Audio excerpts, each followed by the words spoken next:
దీనికి సంబంధించి నేను అంటే ఈ డిబేట్ స్టార్ట్ అవుతుంటే ఇప్పుడే సంచార్ సాథి యాప్ కూడా డౌన్లోడ్ చేశాను. ఈ యాప్ హోమ్ పేజీలోనే మనం చూస్తే Sanchar సాథి is a citizen centric initiative of department of telecommunications to empower mobile subscribers, strengthen their security and increase awareness about citizen-centric initiatives of the government. It offers the following services. First service, దాని పేరు Chakshu, report suspected fraud communication.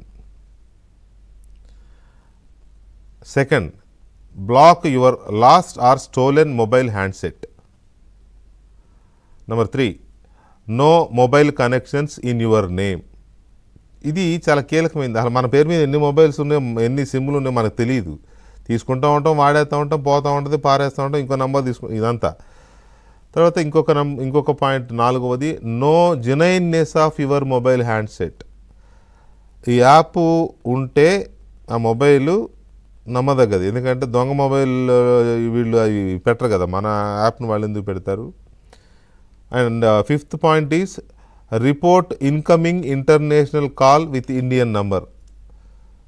ఇందాక మిత్రుడికి నేను ఒక example చెప్పాను.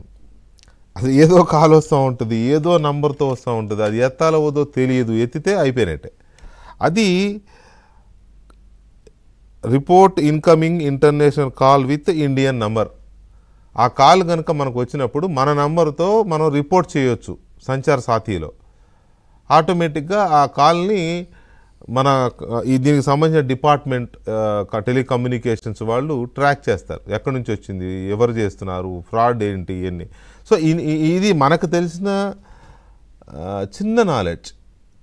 అసలు దీని గురించి మనకు చెప్పడానికి అక్కడ ఎక్స్పర్ట్స్ ఉన్నారు మన ప్యానల్లో ఇవాళ. అలాగే అధికార పక్షం విపక్షం రెండు ఇక్కడ వీళ్ళు ఉన్నారు. సో ముందు బీజేపీ కిషోర్ రెడ్డి గారు, ఆయన కూడా ఐటీ కంపెనీ ఉంది, కొంచెం బాగా నాలెడ్జ్ ఉన్న వారే. సో కిషోర్ రెడ్డి గారిని అడుగుదాం. కిషోర్ రెడ్డి గారు ఏంటి